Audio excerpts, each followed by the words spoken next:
Hello, welcome back to Chehak Academy. I am Bhagyeshi. Today we are discuss about foreign key. What is a foreign key? Foreign key को समझने से पहले एक बार देखते हैं कि प्रीवियस वीडियो में हमने जो बात की थी वो कैंडिडेट की के बारे में बात की थी। How to find a candidate key by using a functional dependency.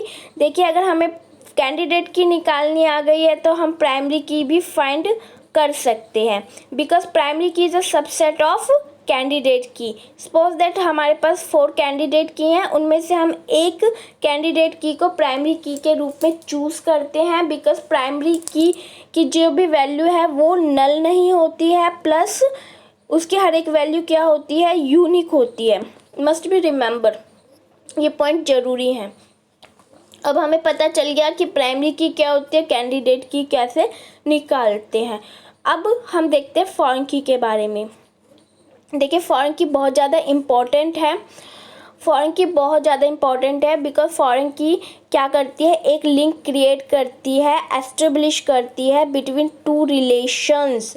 ठीक है, कैसे क्रिएट करती है? एक टेबल है जिसमें हमारे पास प्राइमरी की है, उस टेबल को कहा जाता है पेरेंट्स टेबल कहा जाता है, रेफरेंस टेबल कहा जाता है, या फिर बेस टेबल कहा जाता है। ठीक है, दूसरी हमारे पास क्या है, एक और रिलेशन है, उसमें हमारे पास फॉरेन की है।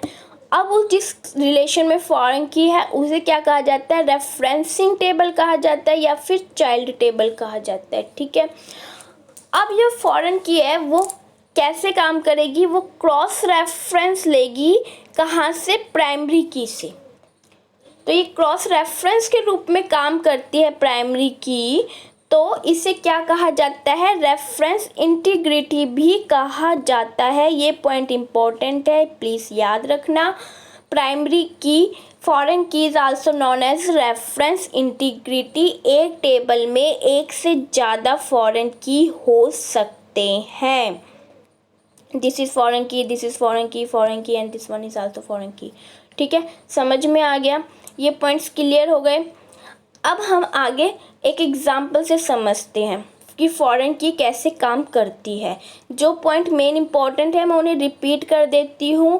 फॉरेन की को रेफरेंस इंटीग्रिटी कहा जाता है बिकॉज ये एक क्रॉस रेफरेंस के रूप में काम करती है, जो कि कहाँ से रेफरेंस लेती है, प्राइमरी की से रेफरेंस लेती है। इस तरीके से ये एक लिंक एस्टेब्लिश करती है बिटवीन 2 और मोर देन 2 टेबल्स। ठीक है, अब हम आगे देखते हैं कि काम कैसे करती है, एक एग्जाम्पल से समझते हैं। हमारे पास 2 रिलेशंस हैं, एक स्टूडेंट नेम से और एक कोर्स नेम से। स्टूडेंट नेम से हमारे पास 2 कैंडिडेट की हैं, एक रोल नंबर और एक कोर्स आईडी, क्योंकि इनकी वैल्यू क्या है, यूनिक है। अगर नेम में देखें तो हमने वैल्यू को रिपीट किया हुआ है।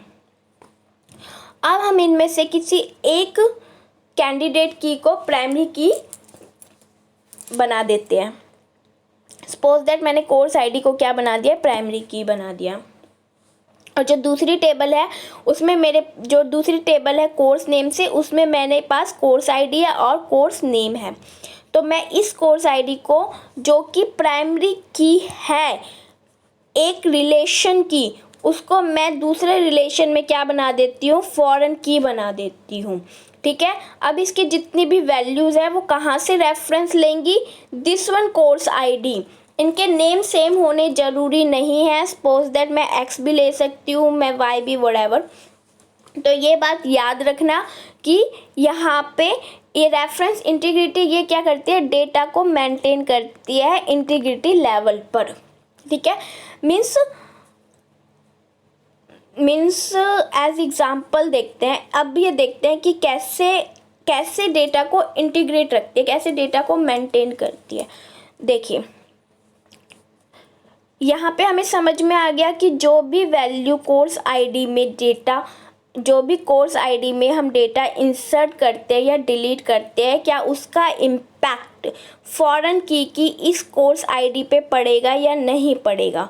मेन काम इसका इसी तरीके से होता है, बिकॉज ये जो रेफरेंस ले रही है, डेटा का जो रेफरेंस हो रहा है, ये एक दूसरे की टेबल पे कितना इम्पैक्ट पड़ता है, कितना इफ़ेक्ट होता है, क्या किस तरीके से इनका काम होता है वो देखते हैं। देखिए सबसे पहले देखते हैं कि इंसर्शन, ठीक है। इंसर्शन में देखते हैं कि ये हमारे पास क्या है, प्राइमरी की है और ये फॉरेन की है, ठीक है ना, इतना हमें पता है। अब मैंने ये जो हमारे पास स्टूडेंट नेम के रिलेशन है, यानी जो मेरे पास पेरेंट टेबल है, उसमें मैंने एक रिकॉर्ड इंसर्ट किया। मैंने इसमें कोर्स आईडी ले ली 004, रोल नंबर ले लिया 4 और नेम मैंने ले लिया सपोज दैट ए। एक मेरे पास क्या हो गया, न्यू रिकॉर्ड इंसर्ट हो गया। अब मैंने ये रिकॉर्ड इंसर्ट किया है किस टेबल में, पेरेंट टेबल में। अब क्या उसका इम्पैक्ट रेफरेंसिंग टेबल पे या चाइल्ड टेबल पे पड़ेगा? नहीं, बिल्कुल नहीं पड़ेगा, क्योंकि मेरे पास एक नेम आया, एक स्टूडेंट का रिकॉर्ड आया है जिसमें रोल नंबर है, नेम है, कोर्स आईडी है। ये जरूरी नहीं है कि व्हाट्स इट्स कोर्स नेम, ठीक है, इसका कोई इम्पैक्ट नहीं पड़ेगा।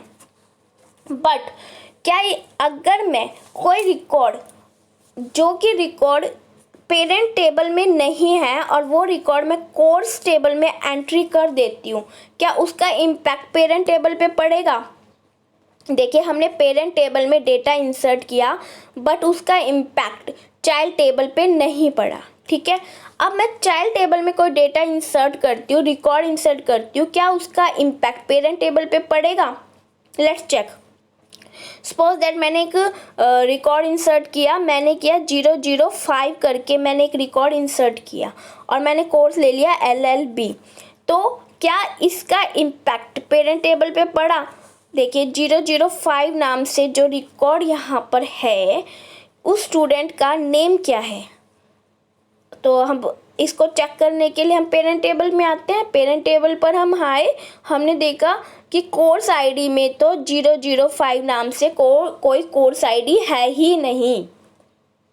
तो हम कैसे पता करेंगे कि उस स्टूडेंट का नेम क्या है?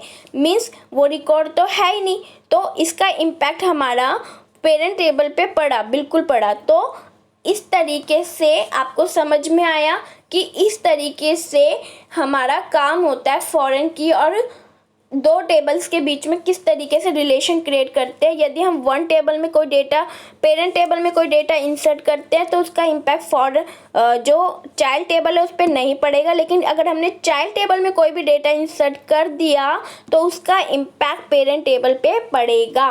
इतना समझ में आ गया? आगे देखते हैं। चाइल्ड इंसर्शन देख लिया, अब हम डिलीट के बारे में देखते हैं। डिलीट, अब हम डिलीट के बारे में देखते हैं।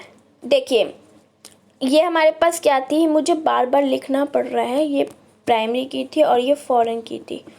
देखिए अब मेरे को डिलीट करना है। सपोज दैट ये जो रोल नंबर 2 है ना, ये जो रिकॉर्ड है, इसे मेरे को डिलीट करना है। क्या इसका इम्पैक्ट फॉरेन की पे पड़ेगा? Let's check. हमारे पास रोल नंबर था, नेम था, कोर्स आईडी थी। जब वो कोर्स आईडी ही नहीं है तो ये फॉरेन की कहाँ से रेफरेंस लेगी? ये कहाँ से आ गया? ये कहाँ से आ गया?